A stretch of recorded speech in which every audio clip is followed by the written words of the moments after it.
Welcome to Fusion 360 for Woodworkers. In this first episode, we'll start by doing a very simple table. So I'm going to come up here to create a new design by clicking this tab right here. Now from here, the first thing I want to do is go to create a new component.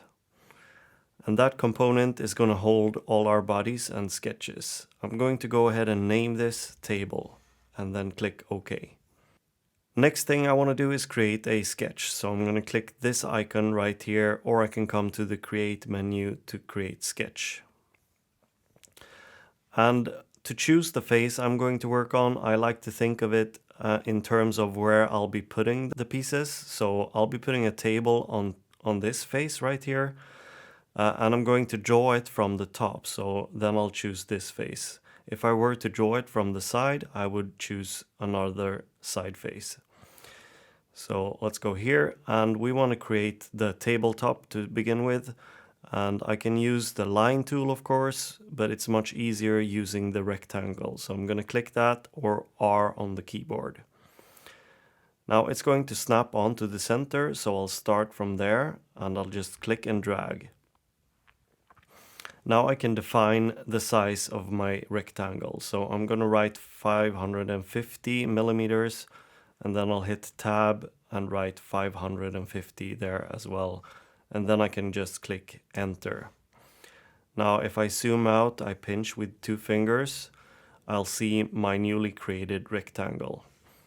It is black, and that's because I defined the size of the rectangle. If not, the lines would be blue. Now I want to create the legs as well while we're here, so I'll go ahead and click the rectangle once again, and I'll go ahead to one corner, click and drag, and you can see it'll snap onto the grid. So if I do 50 by 50, it'll just snap onto there.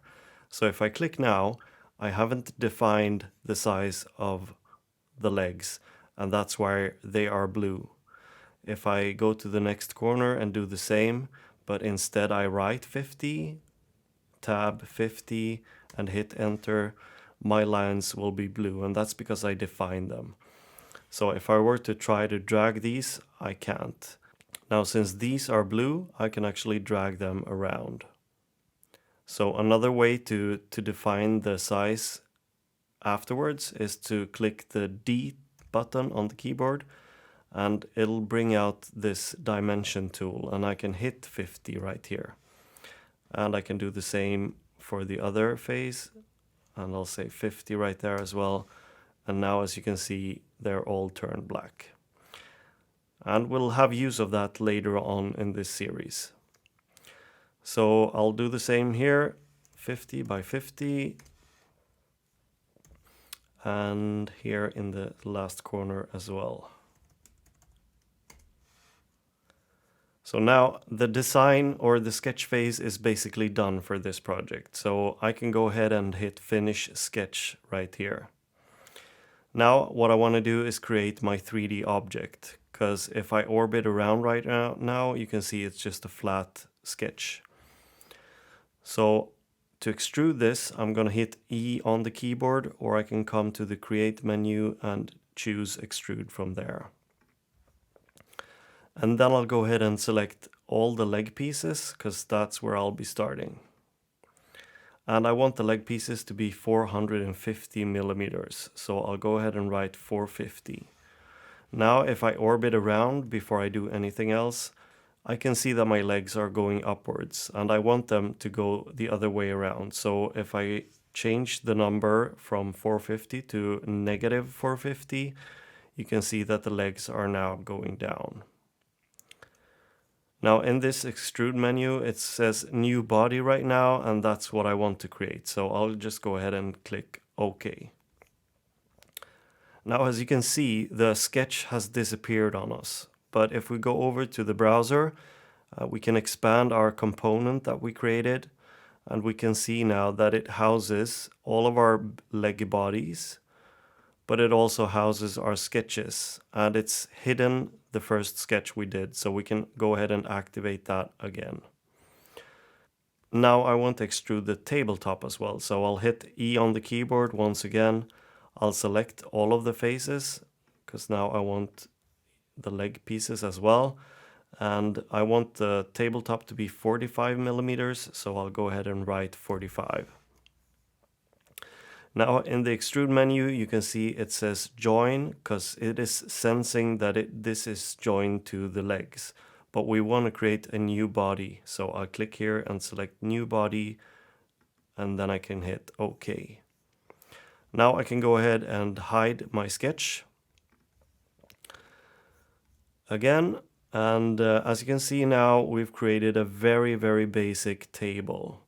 But before we end this part, I want to show you how to give the table a bit more appearance by making it look like wood. So we'll hit A on the keyboard, or we can come to the modify menu and select appearance. And we have a lot of wood right here, but I'll just go ahead and click and drag oak. And I can click and drag it all over my component because I want all of the table bodies to be oak. Now it looks like oak. So there's one more thing I want to do before we end this, and that is to go over to the render design space. And in here we can actually render an image of our table. But before we do that, we have to save this project. So go ahead and click save here, or file, save. So I'll call this part 1, hit enter. And now I can actually hit the render button, and I like to use the print feature, and you can either choose a local render, it's going to use the computer's computing power to render the image, or if you have a subscription you can use the cloud renderer. So I'll go ahead and click render, and once the render is done we can actually go ahead and save it on the computer. And that's basically it for this episode. In the next episode, we'll go ahead and do some joinery for this table and also some skirts. So I'll see you then.